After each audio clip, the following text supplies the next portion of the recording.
నమస్తే. రాష్ట్ర వ్యాప్తంగా హిల్ట్ పాలసీ పైన ఒక యుద్ధమే నడుస్తూ ఉన్నది. ప్రతిపక్ష పార్టీలన్నీ ఇప్పుడు తీసుకొచ్చినటువంటి గవర్నమెంట్ తీసుకొచ్చినటువంటి జీవో 27ని రద్దు చేయాలి, రద్దు చేయకపోయినట్టయితే ఉంటే 5 లక్షల కోట్ల విలువ చేసేటువంటి దరిదాపుగా 9,200 ఎకరాల భూమికి బిగ్ బ్రదర్స్ అంటే రేవంత్ రెడ్డిని ఉద్దేశిస్తూ మాట్లాడుతూ ఉన్నారు. సో వీటన్నిటి కూడా పారిశ్రామిక వాడలంతా కూడా తరలించి అక్కడ ఉన్నటువంటి భూములని కాజేయాలన్నటువంటి ప్రయత్నం కానీ, ఉత్తరాది వ్యక్తులకు కానీ, పక్క రాష్ట్రమైనటువంటి ఆంధ్ర రాష్ట్రానికి సంబంధించినటువంటి వ్యక్తులకి 30% తోటి మాత్రమే అక్కడ ఉన్నటువంటి 30% విలువకి కట్టబెట్టేందుకు ఆ భూములని ఒక భారీ ఎత్తున కుట్ర జరుగుతుందనేది ప్రతిపక్షాలకు సంబంధించినటువంటి వాదన. ఒకవేళ జీవో 27 కనుక రద్దు చేయకపోయినట్టయితే ఉంటే ఇక తిరుగుబాటు జెండా ఎగరేస్తామని చెప్పేసి ప్రతిపక్షాలు గవర్నమెంట్కి హెచ్చరిస్తూ ఉన్నాయి. అసలు హిల్ట్ పాలసీ ఏంటిది, జీవో 27 ఏం చెప్తా ఉన్నది అన్నటువంటి అంశాలు ఒకసారి మాట్లాడేటువంటి ప్రయత్నం చేద్దాం. సో ఆ పారిశ్రామిక వాడలకు సంబంధించినటువంటి దాంట్లో భూములు ఎవరు కోల్పోతారు, దాని వల్ల ప్రభుత్వానికి ఏ విధమైనటువంటి లాభం ఉంటుంది, అక్కడ ఉన్నటువంటి ఆ పరిసరాల్లో ఉన్నటువంటి ఆ ప్రాంతంలో జీవిస్తున్నటువంటి ప్రజల మనుగడకి ఏమైనా ప్రశ్నార్థకంగా మారుతుందో, అక్కడ కాలుష్యం కానీ ఇంకా మిగతా సంబంధించి మాట్లాడదాం. మనతో పాటు చరణ్ కౌశిక్ గారు కాంగ్రెస్ పార్టీకి సంబంధించినటువంటి సీనియర్ నాయకులు ఉన్నారు. దాంతో పాటు తర్వాత కుత్బుల్లాపూర్ సంబంధించినటువంటి ఆ ప్రాంతంలో కొన్ని భూములు కానీ అక్కడ ఉన్నటువంటి వాళ్ళు ఏ విధంగా లాస్ అయిపోతా ఉన్నారు, పారిశ్రామిక వాడలని తరలిస్తే ఏ విధమైనటువంటి నష్టం ఉంది, దాంట్లో తర్వాత గతంలో 30-40 ఏళ్ల క్రితం కొన్నటువంటి భూములు కొన్నటువంటి వ్యక్తులు సైతం కూడా ఉన్నారు. సో వాళ్ళకి ఏం నష్టం అవుతుంది అన్నటువంటి విషయాన్ని కూడా మరో కుత్బుల్లాపూర్ సంబంధించిన కిషోర్ రెడ్డి గారితో కూడా మాట్లాడదాం. ముందుగా చరణ్ అన్నతో ఒకసారి మాట్లాడదాం. అన్న ఏంటిదన్న, జీవో 27ని సవాల్ చేస్తూ కోర్టుకు వెళ్ళిండ్లు, దీన్ని రద్దు చేయాలని చెప్పేసి బీఆర్ఎస్ పార్టీ డిమాండ్ చేస్తూ ఉంది. ప్రతిపక్షాలు సైతం కూడా దీనిపైన ఒక యుద్ధం అని చెప్పేసి అంటారు. రేవంత్ రెడ్డి ఈ భూములను కొట్టేసేందుకు 5 లక్షల కోట్ల కుంభకోణానికి తెరలేపింది అనేది వాళ్ళ వాదన. దీన్ని ఎట్లా మాట్లాడచ్చు? ఇప్పుడు హెల్త్ పాలసీ మీద హైకోర్టు స్టే ఇవ్వలే. ఎందుకు ఇవ్వలే? హైకోర్టు కూడా తెలుసు ఇందులో ఇది ప్రైవేట్ భూమి. కేటీఆర్ గారి ఆయనలో బీఆర్ఎస్ పార్టీ కేసీఆర్ గారి ప్రభుత్వంలో జియో నెంబర్ 19 అజామాబాద్, జియో నెంబర్ 20 బాలానగర్, హఫీజ్పేట్ 21 3 జియోలు తీసుకొచ్చి ఏకంగా ఏదైతే లీజు భూములను, లీజ్ భూమి కానీ సబ్ లీజ్ భూములను, అంటే లీజ్ అయిపోయిన తర్వాత ప్రభుత్వం తీసుకునే అవకాశం ఉన్న భూములను రెగ్యులరైజ్ చేసింది వీళ్ళు. అప్పుడు అందుకే 100% నుంచి 200% వేసారు. అప్పుడు ఎందుకు 100% 200% ఎందుకు వేసినామని చెప్పేసి బీఆర్ఎస్ పార్టీ మాట్లాడుతుంది కదా. అవి లీజ్ భూములు, లీజ్ అయిపోయిన తర్వాత ప్రభుత్వం తీసుకోవచ్చు కదా, తీసుకోలేదు. ఇప్పుడు కాంగ్రెస్ ప్రభుత్వం తీసుకొచ్చిన జియో నెంబర్ 27 ఏదైతే ఉందో హిల్ట్ పాలసీ సంబంధించి ఇక్కడ ప్రభుత్వ భూములు కానీ తర్వాత లీజ్ భూములు రెగ్యులర్ అక్కడ జోన్ కన్వర్షన్ చేస్తలే. ఓన్లీ ప్రైవేట్ వ్యక్తులు 40 సంవత్సరాల కింద ప్రభుత్వం నుంచి ఆనాడే 12,000 రూపాయల కొనుగోలు చేశారు. 12 లక్షలు 2 ఎకరాలు అంటే ఎకరం 6 లక్షల చొప్పున ఆనాడే కొనుగోలు చేసి 9,772 ఎకరాలు మొత్తం అలాట్ చేస్తే 80 ఫీట్ల రోడ్డు 100 ఫీట్లు తీసిన తర్వాత మొత్తం 4,000 పైచిలకి ఎకరాలు ఆనాడు ఇండస్ట్రీకి అలాట్ చేసి దాదాపు 22 సంబంధించినటువంటి పారిశ్రామిక వాడలు. రీసెంట్గా గుండ్ల పోచంపల్లి కూడా యాడ్ చేసి 23, ఒకవేళ ఐడియా బొల్లారం యాడ్ చేస్తే 24 అవుతుంది. అదేవిధంగా ఇక్కడ చాలా స్పష్టంగా ఏంటంటే లీజు భూములు అవి కావు, ప్రైవేట్ వ్యక్తుల చేతులు ఉన్నటువంటి ఇండస్ట్రీస్ పెట్టుకోవడం కోసం ఆనాడు ఎకరం 6 లక్షల చొప్పున కొనుగోలు చేశారు. కొనుగోలు చేసిన భూములను జోన్ కన్వర్షన్ అంటే ఇప్పుడు మల్టీపర్పస్ జోన్ అంటే ఐటీకో లేకపోతే మన రెసిడెన్షియల్ యాక్టివిటీస్ కోసం అపార్ట్మెంట్ల కోసం జోన్ కన్వర్షన్ మాత్రం రాష్ట్ర ప్రభుత్వం చేస్తాం. దానికి కూడా 80 ఫీట్ల రోడ్డు ఉంటే 30%, 100 ఫీట్ల ఉంటే 50%. అక్కడ ఆల్రెడీ 40,000, 50,000, 60,000 ఎస్ఆర్ రోడ్లు డిసైడ్ అయినాయి. అంటే దాదాపు 40,000 అయినా కూడా 80 ఫీట్ల రోడ్డు లోపు ఉంటే 12,000 రూపాయలు అనుకుందాం. ఒకనాడు ఏదైతే రేట్లకు సంబంధించి ఈ రోజు 40 సంవత్సరాల కింద నీ కోకాపేటలో ఎకరం 1,00,000 రూపాయలు కూడా లేదు. ఇలా ఎకరం 100 కోట్లు అయింది. అదే 12 లక్షల రూపాయలు పెడితే 12 ఎకరాలు వచ్చేది. 12 ఎకరాలు అంటే 1,200 కోట్లు కదా అక్కడ. దీన్ని రాజకీయం చేసే ప్రయత్నం బీఆర్ఎస్ పార్టీ చేస్తా ఉంది. వాళ్ళు చేసింది ఏమో లీజు భూములను, సబ్ లీజు భూములను రెగ్యులరైజ్ చేసారు. సో అక్కడ ఉన్నటువంటి వాళ్ళందరూ కూడా ఆడ భూములు ఉన్నటువంటి వాళ్ళు కావచ్చు, వీళ్ళంతా కూడా ఉత్తరాది సంబంధించినటువంటి వ్యక్తులు, ఆంధ్రాకు సంబంధించినటువంటి వ్యక్తులే ఎక్కువ ఉన్నారు, తెలంగాణకు సంబంధం లేనటువంటి వ్యక్తులు ఉన్నారు. వాళ్ళకు కట్టపెట్టేందుకు రేవంత్ రెడ్డి ప్లాన్ అని చెప్పేసి దయచేసి ప్రాంతమో ఇంకోటని చెప్పేసి తెలంగాణ సమాజం తప్పుదారి పడిచారు. ఈ గైడ్ లైన్స్ అన్ని కూడా మీరు తయారు చేసినవి కావు. కేసీఆర్ 4 నెలల ఎలక్షన్ ముందు అంతా రెడీ చేసుకుని పెట్టుకున్నారు. 3వసారి మనం వచ్చిన తర్వాత చేసుకుందాం అని చెప్పి పక్క పెట్టింది. దాన్ని ఇప్పుడు ఎందుకు చేస్తున్నట్టు 2013లో సుప్రీంకోర్టు కిరణ్ కుమార్ రెడ్డి గారి ప్రభుత్వం ఉన్నప్పుడు జియో నెంబర్ 20 ఇచ్చింది. సుప్రీంకోర్టు జడ్జిమెంట్ ఇచ్చి కాలుష్య ఇండస్ట్రీస్ అని బయటకు వెళ్ళిపోవాలి, ఇవన్నీ గ్రీన్ జోన్గా మార్చాలని చెప్పేసి సుప్రీంకోర్టు చెప్పింది. అప్పుడు ఏం చేసి చాలా కంపెనీలు బయటకు వెళ్ళిపోయి ఇప్పుడు అవి నిరుపయోగం ఉన్నాయి భూములన్నీ కూడా. అవి ఉపయోగంలో రావాలంటే ఖచ్చితంగా మల్టీపర్పస్ జోన్గా మారుతాయి. ఎందుకంటే కాలుష్య రహితమైన పరిశ్రమ పెట్టలేం కదా. అదే కాకుండా ఒక ఇండస్ట్రీ ఇక్కడి నుంచి అక్కడికి వెళ్ళిపోవాలంటే వాళ్ళకు ఇక్కడ ఏదైనా ఒక రకమైనటువంటి బెనిఫిట్ జరిగితే తప్ప అక్కడ ఇండస్ట్రీ నిర్మించుకోవాలా, అక్కడ ప్లేస్ కొనుక్కోవాలా, ప్లస్ ఈ భూమి కూడా ఉపయోగంలో రావాలి. కాబట్టి దీన్ని మల్టీపర్పస్ జోన్గా మార్చే ప్రయత్నంలో భాగంగా రాష్ట్ర ప్రభుత్వం ఓన్లీ ఎల్ఆర్ఎస్ బీఆర్ఎస్ తరహాలో ఓన్లీ జోన్ కన్వర్షన్ చేస్తా ఉంది. ప్రభుత్వ భూమి కాదు, లేదు లీజు భూములు రెగ్యులరైజ్ చేస్తా వాళ్ళలాగా. వాళ్ళు సాయి సింధు హాస్పిటల్ సంబంధించి మీరు చూసారు, దాదాపు కలెక్టర్ గారు 3 ఎకరాలు సరిపోతుందని చెప్తే 15 ఎకరాలు ఇస్తూనే 5,000 కోట్ల రూపాయలు 30 సంవత్సరాలు రావాల్సిన దానికి 1,65,000 రూపాయలు ఎకరానికి తీసుకొని సంవత్సరానికి లీజుకి ఇచ్చారు వీళ్ళు ఇప్పుడు కాంగ్రెస్ పార్టీ మీద ఏదో పెద్ద పెద్ద మాటలు 30% కట్టినట్టయితే రెగ్యులరైజ్ చేస్తాం భూములు అనేది అటువంటిది, అది కేవలం ప్రచారమేనా? అసలు రెగ్యులర్ జోన్ కన్వర్షన్ ఇది ఎల్ఆర్ఎస్ ఎట్లా రెగ్యులరైజేషన్ చెప్పేసి వాళ్ళు మాట్లాడుతూ ఉన్నారు కదా. లేలే ఇక్కడ జోన్ కన్వర్షన్ ఇండస్ట్రీ పెట్టుకునే ప్లేస్ లో ఫంక్షన్ హాల్లో లేకపోతే ఐటీ పార్కో లేకపోతే హోటల్ ఇట్లా పెట్టుకోవడం కోసం జోన్ కన్వర్షన్. ఇంకొకటి కూడా 2,000 ఫీట్ల వరకు లోపలికి మొత్తం కాలుష్యమైన ఇండస్ట్రీ అక్కడ ప్రత్యేకమైన ఫెసిలిటీస్ కల్పించాలి, ప్రత్యేకమైన మాస్టర్ ప్లాన్ రూపొందించి ఇన్ఫ్రాస్ట్రక్చర్ డెవలప్మెంట్ చేయాలి, వాటర్ సపరేట్ లైన్ తీసుకురావాలి. అండర్ గ్రౌండ్ వాటర్ పనికిరాదు, ఎందుకంటే 2,000 ఫీట్ల వరకు అక్కడ కలుషితమైన వాటర్ ఉంది, ఆ వాటర్ కూడా తాగలేను. సో ఇప్పటికిప్పుడు గవర్నమెంట్ ఎందుకు ఈ నిర్ణయం తీసుకోవాల్సినటువంటి అత్యవసరం ఎందుకు వచ్చిందంటే ఇది ఆల్రెడీ బీఆర్ఎస్ ప్రభుత్వంలో ఎక్సర్సైజ్ జరిగింది. కాంగ్రెస్ ప్రభుత్వం వచ్చిన తర్వాత 2 సంవత్సరాల నుంచి ఏంటంటే సబ్ కమిటీ కావచ్చు, పర్యావరణ ప్రేమికులతో చర్చలు కావచ్చు, ఇండస్ట్రీలతో మాట్లాడిన తర్వాత ఈ ఇండస్ట్రీస్ అని కూడా బయటకు వెళ్ళిపోవాలంటే వాళ్ళకి సంబంధించి ఈ ఇండస్ట్రీకి సంబంధించిన భూమి ఇక్కడ వదిలేయాలని వదిలేయాలి, లేకపోతే అమ్ముకోవాలా, అక్కడ పోయి కొనుక్కోవాలి, అక్కడ ఇండస్ట్రీ డెవలప్మెంట్ చేసుకోవాలి, మళ్ళీ ఎంప్లాయ్మెంట్ కలిపియాలి కదా. ఇక్కడ ఇది మూతపడ్డది, అక్కడ ఎంప్లాయ్మెంట్ కలిపియాలన్నప్పుడు వాళ్ళకి ఇన్ఫ్రాస్ట్రక్చర్ డెవలప్ చేసుకోవాలి, పైసలు ఖర్చు అయితే అక్కడ ల్యాండ్ కొనుక్కోవాలా, ఈ ల్యాండ్ ఉపయోగంలో తీసుకురావాలి. కాబట్టి ఇంకోటి ఇక్కడ హైదరాబాద్ అనేది ప్రపంచ నగరాలతో పోటీపడాలి, పర్యావరణ రహితంగా తయారు చేయాలి, ఖచ్చితంగా ఇండస్ట్రీస్ అని బయటికి పోవాల్సిందే. ఎందుకు మనం 3 అంచెల వ్యవస్థ ముందుకు పోతా ఉన్నాం కదా, ప్యూరు రేర్ అని చెప్పేసి 3 అంచెల వ్యవస్థలు. అంటే జిహెచ్ఎం అదే ఔటర్ రింగ్ రోడ్ లోపల ఒక క్యూరు అంటే core urban reason area economy అని చెప్పేసి 3 రీజన్లకు ఏర్పాటిస్తారు. తర్వాత ఔటర్ రింగ్ రోడ్ నుంచి RRR వరకు ప్యూర్, తర్వాత అవతల నుంచి క్యూర్ అని చెప్పేసి అక్కడ అగ్రికల్చర్ ఇండస్ట్రీస్ అక్కడ పెట్టాలా, మధ్యలో మ్యానుఫ్యాక్చరింగ్ ఇండస్ట్రీ, యువతలో మాత్రం పొల్యూషన్ లేని ఐటీ సంబంధించి కావచ్చు, లేకపోతే తర్వాత గోడౌన్స్ కావచ్చు, ఇట్లాంటివి మాత్రం ఇక్కడ పెట్టుకోవాలి. కాబట్టి ఈ పబ్లిక్ ట్రాన్స్పోర్ట్ పెరగాలంటే ఖచ్చితంగా ఇవన్నీ కూడా ఉపయోగంలో రావాలా. అవన్నీ కూడా పబ్లిక్ ట్రాన్స్పోర్ట్ సంబంధించి 70% పబ్లిక్ ట్రాన్స్పోర్ట్ ఉండాలి, ఇప్పుడు 30% మాత్రం ఉంది. కాబట్టి మాస్టర్ ప్లాన్ రూపొందించేటప్పుడు ఇవన్నీ కూడా బయటికి పోవాలంటే ఖచ్చితంగా ఒక విధానం తీసుకుంటే తప్ప ఇవి బయటికి పోయే అవకాశం లేదు. చీకల్లో కూర్చొని జీవోదేలే. గతంలో బీఆర్ఎస్ ప్రభుత్వం ఆయన ఏం జరిగిందంటే ఈ జీవోలను కూడా బయటికి పెట్టింది కాదు, ఎవరో 10 మందిని పిలిపించుకోవాలా, ఒక్కొక్కరిని పిలిపించుకోవాలా, పైసలు తీసుకోవాలా, జోన్ కన్వర్షన్ చేసేసి పైసలు తీసుకుని వెళ్ళిపోయారు. ఇది ఓపెన్ గా పెట్టిన జీవో. మీకు ఇండస్ట్రీ ల్యాండ్ ఉందనుకోండి, మీరు ఆన్లైన్ లో 7 రోజులు అవకాశం ఇస్తారు, 7 రోజుల్లో 20% మార్కెట్ వాల్యూ 20 SR రేట్లో 20% కట్టేసి అప్లై చేసుకుంటారు. అప్లై చేసుకున్న తర్వాత 90 రోజులలో 2 సార్లు 2 ఇన్స్టాల్మెంట్లో క్లోజ్ చేస్తే మీకు ఒక కాగితం మెయిల్లో డౌన్లోడ్ చేసుకొని అది మల్టీపర్పస్ జోన్కు ఉపయోగించుకునేది. అక్కడ పోయి పైరవ్ చేయాల్సిన అవసరం లేదు, ఇంకోటి చేయాల్సిన అనవసరంగా. దీన్ని ఏంటంటే పైసలు వస్తే కాంగ్రెస్ పార్టీ అక్కడ ఇండస్ట్రీ డెవలప్మెంట్ చేస్తుంది, హైదరాబాద్ మొత్తం పెద్ద ఎత్తున డెవలప్మెంట్ అయిందనుకో, మాకెక్కడ ఓటు రావని చెప్పి బీఆర్ఎస్ పార్టీ దురుద్దేశంతో అడ్డుకునే ప్రయత్నం తప్ప దీంట్లో రూపాయి కరప్షన్ లేదు. భారతీయ జనతా పార్టీ 5 లక్షలు వాళ్ళు తీసుకొచ్చినటువంటి జీవోలు అంటా ఉన్నారు, సో డబ్బులతోటి ముడిపడ్డటువంటి వ్యవస్థ అంటా ఉన్నారు. సో వాళ్ళ పీరియడ్లోనే ఇదంతా కూడా చేయొచ్చు కదా, ఒకవేళ చేయాలనుకుంటే కేసీఆర్ హయాంలోనే చేయొచ్చు కదా. 3వసారి మేమే అధికారంలోకి వస్తున్నాం. మొదటిసారి చేసిర్రు సిరీస్ కంపెనీకి సంబంధించి 100 ఎకరాలు లీజ్ భూములు రెగ్యులరైజ్ చేసిరు, దాంట్లో కౌకడపల్లి సంబంధించి 100 ఎకరాలు చేసిరు, తర్వాత రామంతపూర్ సంబంధించి న్యూజివీడ్ సీడ్స్, రామ్కీ సంస్థ చాలా చేసుకున్నారు. అవి కనపడకుండా పెద్ద ఎత్తున ఇప్పటికి కలుషితమైన వ్యర్థాలు ఎలిమినాలు ఉన్నాయి. అయినా ప్రత్యేకంగా వాటర్ తీసుకుపోయో లేక ప్రత్యేకంగా మాస్టర్ ప్లాన్ తీసుకుపోయి చేయలేవాళ్ళు. ఇప్పుడు ఎందుకు అడుగుంటారు అంటే కాంగ్రెస్ పార్టీ చేసినట్లయితే మొత్తం కాలుష్య రహితంగా హైదరాబాద్ మారే అవకాశం ఉంది.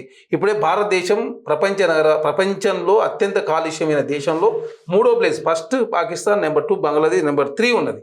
అదే కాకుండా హైదరాబాద్ నగరం ఖచ్చితంగా హైదరాబాద్ నుంచి దాదాపు జీడిపిలో 63% రాబడి వస్తూ ఉంది.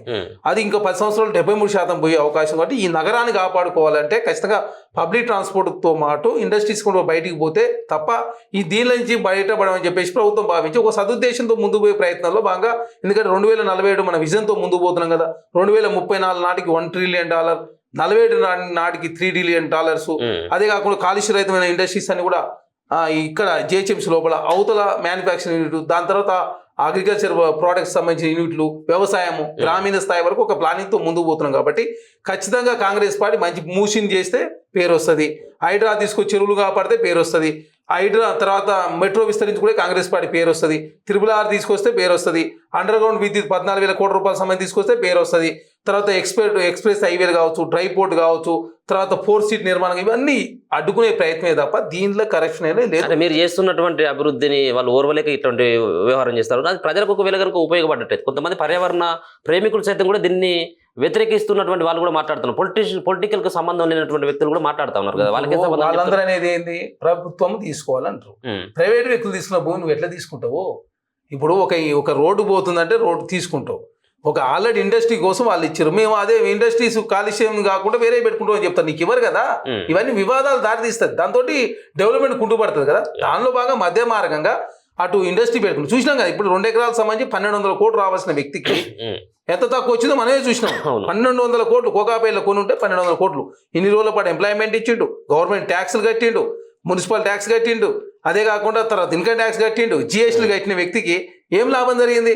కాబట్టి అనవసరంగా ఏంటంటే కాంగ్రెస్ పార్టీ మీద బురదల్లాలని ఒక దురుద్దేశం మహేష్ రెడ్డి గారికి, హరీష్ రావు గారికి, కేటీఆర్ గారు ఒక పన్నాగంలో Bharatiya Janata party BRS party Congress party మీద దుమ్మెత్తే ప్రయత్నం జరుగుతుంది. ఖచ్చితంగా తెలంగాణ సమాజం అంతా కూడా అర్థం చేసుకుంటారు. ఎందుకంటే హైదరాబాద్కు విపరీత గణనీయ పెట్టుబడులు వస్తారు, 1,00,000 కోట్ల పెట్టుబడి, ఇప్పటివరకే 70,000 కోట్ల రూపాయల సంబంధించిన ఒప్పందాలు జరిగినాయి. కాబట్టి హైదరాబాద్ నగరాన్ని మహానగరంగా రూపుదిద్దితే ప్రపంచ నగరాలతో పోటీ పెడతాం ఒక సదుద్దేశంతో మాత్రమే ప్రభుత్వము, అదేవిధంగా రాష్ట్ర ప్రభుత్వం కావచ్చు, ఇండస్ట్రీలతో మాట్లాడతారు, పర్యావరణ ప్రేమికులతో మాట్లాడతారు. ఖచ్చితంగా ఒక సానుకూలమైన వాతావరణం నెలకొంటారు. ఖచ్చితంగా హిల్ టు పాలసీ అనేది ఒక వెనక్కి తగ్గేది లేదంటారు. దీంట్లో ఈ విషయంలో ప్రతిపక్షాలు చేస్తున్నటువంటి ఫోర్స్కో లేకపోతే పర్యావరణ ప్రేమికులు దీన్ని అడ్డుకోవాలన్నటువంటి ఒక ప్రయత్నం చేస్తూ ఉంటే ఇది కంటిన్యూగా గవర్నమెంట్ ఈ ముంగడి పోవడమేనా ఇంకా ఏమన్నా వెనక్కి తగ్గేటువంటి అవకాశం? ఇప్పుడు మీరు చూసి 22 పారిశ్రామిక వాడలు పెడితే తర్వాత గుండ్లపోచమ్మ సంబంధించి వాళ్ళు పెట్టలేదని చెప్పి అక్కడ ఉన్న ఇండస్ట్రీస్ వచ్చి రిక్వెస్ట్ చేసారు. ఇప్పుడు ఐడియా బొల్లారం వాళ్ళు అడుగుతున్నారు, అక్కడ ఉన్నటువంటి ఇల్లు అదే హౌస్ ఉన్న వాళ్ళు కూడా ఇండస్ట్రీస్ బయటికి పంపని చెప్పేసి అక్కడి నుంచి మద్దతు వస్తూ ఉంది కదా. మేము టీవీ వెళ్ళకూడదు, ఏకంగా ఫోన్లు చేసి మాట్లాడుతున్న పరిస్థితి ప్రజల నుంచి. ఎందుకంటే ఎవరైనా కాలుష్యమైన నగరమే. ఇంకోటి, ఊరు బయట పోయిన తర్వాత ఇప్పుడు కొత్త టెక్నాలజీ వచ్చింది, లేటెస్ట్ టెక్నాలజీ వాడినప్పుడు పొల్యూషన్ తగ్గే అవకాశం, ఎందుకంటే ఇక్కడ పాత కాలం నాటి టెక్నాలజీ కదా. కాబట్టి అనవసరంగా రాజకీయం చేసే కోణంలో భారతీయ జనతా పార్టీ బీఆర్ఎస్ పార్టీ పోతా ఉన్నాయి. ఖచ్చితంగా కాంగ్రెస్ పార్టీగా ఒక మాస్టర్ ప్లాన్ రూపొందించుకున్నాం. తర్వాత 25% అక్కడ వచ్చే నిధులను అక్కడనే ఖర్చు పెట్టే ప్రయత్నం, 70% నిధులను ఎక్కడైతే ఇండస్ట్రీస్లో అక్కడ ఖర్చు పెట్టి ఖచ్చితంగా ఒక బృహత్తరమైనటువంటి మాస్టర్ ప్లానింగ్ తోటి ముందుకు పోతుంది. ఖచ్చితంగా కాలుష్య రహితమైన నగరంగా రూపొందించే ప్రయత్నంలో భాగంగా కాంగ్రెస్ పార్టీ ముందుకు పోతుంది. Right, thank you so much. So ఇప్పటి వరకేమో చరణ్ కౌశిక్ గారు కాంగ్రెస్ పార్టీ సంబంధించినటువంటి లీడర్ కొన్ని హెల్త్ పాలసీకి సంబంధించినటువంటి అంశాలని వివరించేటువంటి ప్రయత్నం చేస్తే కుత్బుల్లాపూర్లో దాదాపుగా 1,200 ఎకరాలకు సంబంధించినటువంటి ల్యాండ్ కుత్బుల్లాపూర్లో ఉంది. అది కూడా హెల్త్ పాలసీలో ఉన్నటువంటి ఆ భూమి. సో ఇక్కడ ఉన్నటువంటి మనకు కిషోర్ రెడ్డి గారు కనబడతాను, కుత్బుల్లాపూర్కు సంబంధించినటువంటి వ్యక్తి. చాలా విషయాలు మాట్లాడదాం. ఉంది అన్న మీ భూములు ఏమైనా నీకు సంబంధించినటువంటి ఆ భూములు ఉన్నాయి కుత్బుల్లాపూర్లో? ఇప్పుడు మనం అనుకున్నటువంటి ఆ హెల్త్ పాలసీలో ఏం లేవు, కాకుంటే మా ఫ్రెండ్స్ కి సంబంధించిన కొంతమంది కంపెనీలు ఉన్న వాళ్ళు చిన్న సన్నకారు కంపెనీస్ ఉన్నాయి. ఏంటిది వాళ్ళు ఏమంటా ఉన్నారు? దీని ద్వారా వాళ్ళకు నష్టం అవుతుందా, లాభం అవుతుందా? యాక్చువల్గా అయితే వాళ్ళకి నష్టమే, ఎందుకంటే వాళ్ళు కుత్బుల్లాపూర్ ప్రాంతాన్ని వదిలి ఔటర్ రింగ్ రోడ్ బయటికి పోవాలి. సో ఇక్కడ కంపెనీ అనేది మంచిగా ఎకో సిస్టమ్ ఎస్టాబ్లిష్ చేసుకొని కంపెనీ ఎస్టాబ్లిష్మెంట్ అయి ఉన్నది. ఈ కంపెనీని ఒక 1.5 year స్పాన్ లా బయటికి పోవాలని చెప్పి కేటీఆర్ పీరియడ్ లోనే, అంటే టీఆర్ఎస్ ప్రభుత్వ హయాంలోనే నోటీసులు ఇష్యూ చేశారు కంపెనీస్ అన్నిటికీ కూడా. ఏవైతే ఈ కంపెనీస్ ఉన్నాయో ఇవన్నీ కూడా రింగ్ రోడ్ బయటికి పోవాలని చెప్పి అప్పుడే నోటీసు సర్వ్ చేసుకున్నారు. ఇప్పుడు వాళ్ళు పోయే క్రమంలో రేవంత్ అన్న తీసుకున్నటువంటి ఈ యొక్క హీల్డ్ ప్రాజెక్ట్ వల్ల వాళ్ళకు కొద్దిపాటి వెసులుబాటు ఉంటుంది. ఎందుకంటే వాళ్ళు దాదాపు 40 సంవత్సరాల కిందనే, మీరు నీకు ప్రూఫ్స్ తో సహా చూపిస్తా, ఇవి ప్రూఫ్స్ చూపిస్తా. వాళ్ళు 40 సంవత్సరాల కిందనే 12 లక్షల రూపాయలు పెట్టి ఒక 6,000 గజాలు కొన్నారు. 6,000 గజాలకు 12 లక్షల రూపాయలు పెట్టి కొన్నారు ల్యాండ్ కాస్ట్. దాని తర్వాత ఇన్ఫ్రాస్ట్రక్చర్ కోసం దాదాపు ఒక 30 లక్షల రూపాయలు ఒక కంపెనీ కట్టి ఆ కంపెనీలో ఒక ఎంప్లాయ్మెంట్ క్రియేట్ చేసారు. ఈ 40 సంవత్సరాలు ఆ భూమిని పట్టుకొని వాళ్ళు ఇన్ని రోజులు వేలాడారు. ఇన్ని రోజులు కూడా వాళ్ళ సొంతం ఇల్లు కూడా అందులోనే ఆ కంపెనీలోనే ఉన్నది. ఈ రోజు వాళ్ళకు మళ్ళా అదనంగా ఈ హీల్డ్ ప్రాజెక్ట్ ద్వారా దాదాపు ఒక 12 నుంచి 13 వేల రూపాయలు ఖర్చు అవుతుంది. సో ఎకరా అంటే గజానికి అట్లా ఖర్చు అవడం వల్ల వాళ్ళకి ఏమైతుందంటే ఇక్కడ ఈ ఉన్న ప్రాజెక్ట్ ను బయటికి తీసుకుపోవాలి, మళ్ళీ ఈ ప్రాజెక్ట్ ని ఈ గజాలను మళ్ళీ 12,000 పెట్టి మళ్ళీ కొత్తగా కొనాలి. కేటీఆర్ గారు మొన్న వచ్చి మా కుత్బుల్లాపూర్ ప్రాంతానికి వచ్చినప్పుడు కొన్ని అవాస్తవాలు మాట్లాడారు. 2 విషయాలు కూడా ఆయన మాట్లాడారు. కవిత వచ్చింది ఆ కుత్బుల్లా ప్రాంతానికి, కేటీఆర్ కూడా అక్కడికి రావడం జరిగింది. అవును, లోపలికి పోలేదు, వాళ్ళు ఇండస్ట్రీ లోపలికి పోలేదు, కానీ అక్కడికి ఉన్నటువంటి ఆ భూముల దగ్గరికి అయితే రావడం జరిగింది. దాంట్లో ₹1,00,000 సంబంధించినటువంటి గజం భూమి ₹1,00,000 ఉంటే 4,000 రూపాయలకి కట్టబెట్టేటువంటి ఒక కుట్ర జరుగుతూ ఉంది ఇక్కడ.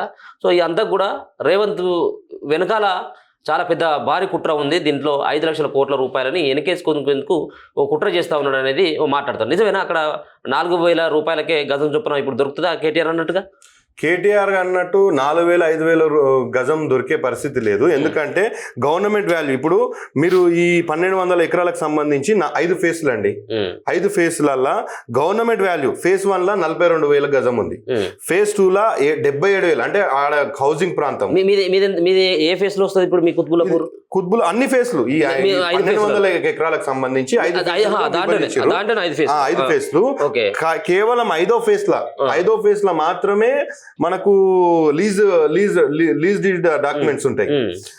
ఈ 4 ఫేస్లలో అంటే 1,000 ఎకరాల భూమి, ఆల్మోస్ట్ 1,020 ఎకరాల భూమి మొత్తం సేల్ డీడ్స్, అంటే 40 ఏళ్ల కిందనే ఆ సేల్ డీడ్స్ పత్రాలు నీకు అన్ని ప్రూఫ్స్ ఇస్తాను, మీకు సబ్మిట్ చేస్తాను. 43,000 42,000 77,000 అట్లా గజాలు ఉన్నాయి. ఎక్కడ కూడా 40,000 తక్కువ లేదు గవర్నమెంట్ వాల్యూ. కేటీఆర్ గారు అన్ని ఓరో చెప్పిన మాటలు పట్టుకొని 4,000 గజం ఇస్తారు అని చెప్పి బురద జల్లేటటువంటి ప్రయత్నం చేస్తారు. ఏడ కూడా మీరు గవర్నమెంట్ లాగిన్స్ లో చూడండి, ఫేజ్ 1 ఫేజ్ 2 ఫేజ్ 1 నుంచి ఫేజ్ 5 వరకు ఎక్కడ కూడా 40,000 తక్కువ లేదు. సో దాంట్లో 30% తీసుకుంటున్నారు. సో 40 ఏళ్ల కిందనే వాళ్ళు పాపము 12 లక్షలకు 13 లక్షలకు కొన్నటువంటి భూమిని మళ్ళా అంటే జోన్ కన్వర్షన్ కోసము మళ్ళా 12,000 13,000 వేచిస్తారు. ఇదంతా రాంగ్. 30% భూములను అప్పగించేందుకు కుట్ర జరుగుతూ ఉన్నది అన్నటువంటి అంశం కూడా వాళ్ళు ప్రధానంగా తీస్తా ఉన్నటువంటి మాట. అంటే దీంట్లో పెద్ద ఎత్తున కూడా పైసలను అంతా కూడా రేవంత్ రెడ్డి వెనకేసుకున్నటువంటిదో, లేకపోతే రేవంత్ రెడ్డి బ్రదర్స్, లేకపోతే రేవంత్ రెడ్డికి సంబంధించిన అనుచరులే అక్కడ దీన్ని ఒక భూ కుంభకోణానికి పాల్పడ్డారు అన్నటువంటి అంశం. మీరు మొత్తం ఆన్లైన్ వ్యవస్థని ఆన్లైన్ లోనే కడుతురు, ఏదైనా అన్అఫిషియల్ గా ఏమన్నా కడుతురా? మొత్తం ఆన్లైన్ లోనే మొత్తం 9,000 ఎకరాలకు సంబంధించి ఆన్లైన్ పిటిషన్ పెట్టుకోమని చెప్తుండు. ఇందులో ఇల్లీగల్ గా ఏముంది? గతంలో TSIC లా 2,000 3,000 గజం ఇచ్చి అన్అఫిషియల్ గా వసూలు చేస్తుండే. కానీ ఇప్పుడు ఈడేం చేస్తుండు? మొత్తం గజానికి 12,000 13,000 చొప్పున డైరెక్ట్ ఎవరైతే కస్టమర్స్, ఇప్పుడు మీరు అంటున్నట్టు కుత్బుల్లాపూర్ జీడిమెట్లలో అందరూ కూడా లార్జ్ స్కేల్ ఇండస్ట్రీస్ లేవండి. సన్నకారు అంటే small scale, medium scale, large scale లా కేవలం 20%, అంటే హెటిరో, గ్రాన్యూల్స్, విర్కో ఇట్లా పెద్ద పెద్ద కంపెనీస్ కి లార్జ్ స్కేల్ ఉన్నాయి 20%. మిగతా 80% medium scale companies, small scale companies. వాళ్ళందరూ కూడా మనలాగానే, అంటే సన్నకారు రైతుల పిల్లలే ఇక్కడికి మనం ఇక్కడ ఇండస్ట్రీని డెవలప్ చేస్తే మనం ఏదైనా డెవలప్ కావచ్చు అని చెప్పి ఇక్కడికి వచ్చి డెవలప్మెంట్ చేశారు. కానీ పోను క్రమంలో వాళ్ళ యొక్క ఆస్తులను ఆ కాలంలోనే వాళ్ళు 12 లక్షలు 13 లక్షలు ఎకరం పెట్టి కొన్నోళ్ళు ఈరోజు ఆ కంపెనీల ఎంప్లాయ్మెంట్ క్రియేట్ చేసారు, ఎకో సిస్టమ్ ని క్రియేట్ చేసారు. అక్కడ ఉన్నటువంటి పారిశ్రామిక వాడలను బట్టి అక్కడ పాపులేషన్ అనేది విపరీతంగా పెరిగి అక్కడ ఉపాధి కల్పన ప్రజలందరికీ ఉపాధి కల్పన చేశారు. కానీ పాపం ఎవరైతే ఇండస్ట్రీస్ చిన్న ఇండస్ట్రీస్ ఉన్నారో వాళ్ళ మొత్తం వెనకాల చూసుకుంటే ఏం సంపాదించలేరు. ఇప్పుడు ఈ కాలుష్యానికి చాలా ఇబ్బంది అవుతుంది, అక్కడ బతకడానికి ఇబ్బంది అవుతుంది, అక్కడ ఉన్నటువంటి పొల్యూషన్ అంతా కూడా చెడిపోతుంది అని చెప్పేసి మాట్లాడుతున్నటువంటి వాళ్ళకి ఏం సంబంధం చెప్తారు మీరు? అదే అండి, మేము కాలుష్యం అవుతుందనే కదా ఇప్పుడు కాలుష్యం అవుతుందనే చెప్పి పబ్లిక్ జనాభా పెరిగిందని చెప్పి ఇప్పుడు ఇవన్నీ కూడా ఔటర్ రింగ్ రోడ్ బయట పెట్టాలనే కదా మన రేవంత్ అన్న తీసుకున్నటువంటి నిర్ణయం. దీంట్లో భాగంగానే ఇప్పుడు మనం అందరం కూడా ఈ హీల్డ్ ప్రాజెక్ట్ పెట్టడం వల్ల వాళ్ళకి ఇప్పుడు మల్టీపర్పస్ జోన్ లా కన్వర్ట్ అయిన తర్వాత బిల్డింగ్స్, షాపింగ్ మాల్స్, ఇంకా వేరేటి ఏమో కట్టుకుంటారు కదా, వాళ్ళకి ఏ విధంగా మనం సహకరిస్తున్నాం? గవర్నమెంట్ ఇన్ని సంవత్సరాలు 40 సంవత్సరాల నుంచి ఇండస్ట్రీని ఎస్టాబ్లిష్ చేసి పాపం ఇన్ని రోజులు ఉపాధి కింద ప్రజలకు సేవ చేస్తే వాళ్ళకి ఎటువంటి సహకారం లేకుండా అన్నదానం రింగ్ రోడ్ బయటికి వెళ్ళిపోండి, వాళ్ళకి ఎటువంటి ఇన్ఫ్రాస్ట్రక్చర్ ఇవ్వకుండా వాళ్ళకి ఏం చేయకుండా బయటికి వెళ్ళిపోండి అన్నా కానీ వాళ్ళు పోనీకి రెడీ ఉన్నారు. కానీ వాళ్ళకి ఇంట్లో వెసులుబాటు చేయాలి కదా. ఈ వెసులుబాటు అది బాజాబ్తా నువ్వు గవర్నమెంట్ కు వచ్చేటటువంటి ఇన్కమే కదా, ఇది గవర్నమెంట్ కి వచ్చే ఇన్కమ్. నువ్వు ఈ 30% కూడా ఆన్లైన్ లోనే కడుతురు, మొత్తం వైట్ అమౌంటే కడుతురు. అన్అఫిషియల్ గా ఏడ తీసుకుంటుండే ఇంకా మరి ఎందుకు ఇదంతా కుట్ర. కేవలం ఈ డబ్బు వస్తే కవిత కూడా మాట్లాడుతూ ఉన్నది, ఇదంతా కూడా రేవంత్ రెడ్డి ఒక కుట్రపూరితమైనటువంటి దానికి తెరదీస్తా ఉన్నాడు అంటూ మీ నియోజకవర్గంలోనే వచ్చి ఆమె మాట్లాడినటువంటి మాటలు కనబడుతున్నాయి. ఆమె కవిత వేరే ఇష్యూ మీద వచ్చింది. కవిత వచ్చింది చెరువు కబ్జా చేశారని. వాళ్ళ నాయన ముఖ్యమంత్రి ఉన్నప్పుడే కబ్జాలు అయినాయి. వాళ్ళ నాయన వాళ్ళ తమ్ముళ్ళు, ఇప్పుడు వాళ్ళ తమ్ముడు, ఒక తమ్ముడు ఎమ్మెల్యే, ఒక తమ్ముడు ఎమ్మెల్సీ, ఇద్దరు తమ్ముళ్ళు. వాళ్ళ నాయన ముఖ్యమంత్రి ఉన్నప్పుడే, వాళ్ళ అన్న ఐటీ మినిస్టర్ ఉన్నప్పుడే ఈ వ్యవహారాలన్నీ జరిగినాయి. ఇప్పుడు కుత్బుల్లాపూర్ నియోజకవర్గంలో ఈ 10 సంవత్సరాల గత 10 సంవత్సరాల హయాంలో దాదాపుగా 800 నుంచి 900 ఎకరాల ప్రభుత్వ రంగానికి సంబంధించిన భూమి అంఫట్ అయ్యింది. ఎవరు కొట్టేసింది మరి అది? ఎవరు వీళ్ళు అండ చూసుకొని అంతా కబ్జాలు చేసిరు. కుత్బుల్లాపూర్ లో దగ్గర ఒక 100 కాలనీలు, పుక్కట్ కాలనీలు అంటారు. అందులో కాలనీస్ రాత్రి ఎస్టాబ్లిష్ అయ్యి ఈ రోజు ఒక పెద్ద వ్యవస్థ తయారైంది.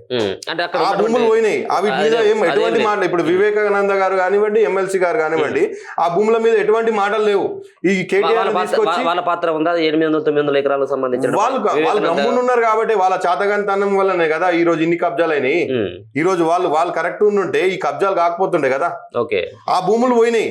ఇప్పుడు ఫాక్స్ సాగర్ అండి, ఫాక్స్ సాగర్ దగ్గర 290 ఎకరాల భూమి విస్తీర్ణం, ప్రభుత్వ భూమి విస్తీర్ణం, ఫాక్స్ సాగర్ విస్తీర్ణం ఈ రోజు ఎంత 126 ఎకరాలు అయింది.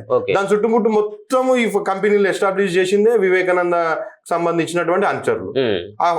ఆ భూములన్నీ కూడా కబ్జా అయినాయి. ఆ భూములలో మొత్తం కాలుష్యానికి సంబంధించినటువంటి కంపెనీలు ఎస్టాబ్లిష్ చేశారు.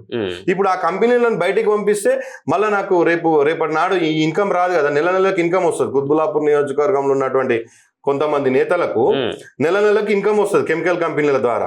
ఆ ఇన్కమ్ అనేది బంద్ అవుతుంది. సో ఈ రోజు కేటీఆర్ ని తీసుకొచ్చి డ్రామాలు చేస్తారు. ఈ డ్రామాలకు వెనకాల ముఖ్య ఉద్దేశము వీళ్ళకి వచ్చే ఇన్కమ్ పోతుంది. ఇప్పుడు 20% పెద్ద పారిశ్రామికవేత్తలు, హెట్రో, గ్రాన్యూల్స్, పెద్ద కంపెనీలు ఎలా ఉంటాయి కదా, ఆ 20% వాళ్ళు వీళ్ళకు ఈ కంపెనీలు ఈయనే ఉండడం వల్ల వీళ్ళకు అన్అఫిషియల్ గా అమౌంట్ వస్తుంది. ఆ అమౌంట్ కోసం కకృతి పడి ఈరోజు 80% పాపం చిన్న ఇండస్ట్రీలు పెట్టుకున్న వాళ్ళు, చిన్న వ్యక్తులను ఇబ్బంది పెట్టేటటువంటి కార్యక్రమం ఎమ్మెల్యే గారు, ఎమ్మెల్సీ గారు చేస్తున్నారు. మీరేమో అభివృద్ధి పేరు మీద మేము ఈ పాలసీని తీసుకొచ్చాం, జీవో 27 తీసుకొని అమలు చేస్తున్నామని మీరు అంటా ఉన్నారు. లేదు, అభివృద్ధి పేరు మీద దండుకోవడం కోసం రేవంత్ బ్రదర్స్ చేసినటువంటి పెద్ద స్కెచ్ అని వాళ్ళు అంటా ఉన్నారు. ఏ విధంగా దండుకుంటారు అనే దాని మీద కూడా వాళ్ళు క్లారిటీ ఇవ్వాలి. వాళ్ళు ఎటువంటి క్లారిటీ ఇస్తలేదు. ఉత్తా దండుకుంటారు అని అంటారు. అంటే వాళ్ళ లెక్కలతో సహా 5 లక్షల కోట్ల పైన ఏదో లెక్క చెప్తా ఉన్నారు. అవును, ఇప్పుడు వాళ్ళు 20% తోటి తీసుకోవడం ద్వారా అంటే ప్రైవేట్ వ్యక్తులకు పక్కన ఉన్నటువంటి రాష్ట్రాలకు సంబంధించిన వ్యక్తులకు కట్టబెట్టి వాళ్ళ దగ్గర నుంచి నేరుగా కాకుండా వాళ్ళు డబ్బులు తీసుకోవడానికో లేకపోయినట్టయితే వివిధ రూపాల్లో వాళ్ళు పైసలు తీసుకోవడానికి కొంత వాళ్ళు వేసినటువంటి ప్లాన్ అన్నట్టుగా మాట్లాడుతారు. ఇది ఆన్లైన్ స్కీమ్ అండి. ఇప్పుడు ఇది వీళ్ళు పెట్టినటువంటి స్కీము ఆన్లైన్ స్కీము. ఇందులో ఎటువంటి అంటే అన్అఫిషియల్ గా ఏదైనా చేసే కార్యక్రమం చేస్తే 1-2 ఉన్నటువంటి వ్యక్తులు కాదు. ఇది 1000 గజాల నుంచి మొదలుకొని 10 ఎకరాలు 15 ఎకరాల దాకా ఉన్నది. సో 1000 గజాల వాళ్ళు కూడా ఉన్నారు, 10 ఎకరాలు ఉన్న వాళ్ళు కూడా ఉన్నారు. వీళ్ళందరూ కూడా ఆన్లైన్ లో కడతారు. ఈ ఆన్లైన్ లో కట్టే దాంట్లో అన్అఫిషియల్ గా ఎవరికి ఇస్తారు? బాజాబ్తో సిస్టమ్ లోనే వస్తుంది కదా. అన్అఫిషియల్ గా ఇచ్చేటటువంటి కార్యక్రమమే లేదు ఇక్కడ. అంతకుముందు ఉండే టీఆర్ఎస్ పీరియడ్ లా TGISC పేరు మీద భూములను ఒక రేటుకి ఇచ్చేసి, ఇప్పుడు మీరు గమనించండి, TSISCలో మీరు చూడండి, గతంలో అంటే టీఆర్ఎస్ పీరియడ్ లా 4000కు గజం చొప్పున ఇచ్చిరు. ఇప్పుడు అదే ప్రాంతంలో 12,000 రూపాయలకు ఇస్తున్నాం అఫీషియల్ గా. అంటే 2 ఇంతలు పెంచిరు. కాంగ్రెస్ గవర్నమెంట్ రాగానే 12,000 రూపాయలు పెంచారు. సో ఇప్పుడు వాళ్ళు ఇండస్ట్రీ వాళ్ళు కూడా ఏమనుకుంటారు, అన్అఫిషియల్ గా ఇచ్చే తప్పింది. ఇప్పుడు 12,000 రూపాయలు కట్టి తీసుకుంటారు. అది కూడా ఉంది కదా, బీఆర్ఎస్ ఆఫీస్ కూడా ₹2. ఇప్పుడు మళ్ళీ మీరు చూసినట్టు ఈయన ఇంతసేపు ఇప్పుడు ఏం చెప్తుండు, ప్రభుత్వ రంగానికి సంబంధించిన భూములు కొలగొడుతున్నారని చెప్తుండు. ఈయన బీఆర్ఎస్ పార్టీకి మా కుత్బుల్లాపూర్ నియోజకవర్గంలో గండిమేసమ్మ ప్రాంతంలో బీఆర్ఎస్ పార్టీకి ఎకర భూమి దారాదత్తం చేశాడు. దీంట్లో ముఖ్య పాత్ర వీళ్ళిద్దరిదే ఉంది. మళ్ళీ ఎమ్మెల్యేది, ఎమ్మెల్సీది. కేటీఆర్ గారికి చెప్పాలి కదా ఈ విషయాలు. ఇవి చెప్తలేడు. ఎంతసేపు పాపం సన్నకారు పారిశ్రామికవేత్తలను ఇబ్బంది పెట్టేటటువంటి కార్యక్రమం చేస్తుంది తప్ప. ఇప్పుడు ఆడ మొన్న వచ్చి ఒక షో చేసిపోయాడు, ఒక అర్ధగంట సేపు షో చేసిపోయాడు. పాపం ఆడ ఒక రిపోర్టర్ కూడా చనిపోయాడు ఈయన చేసిన షోకి.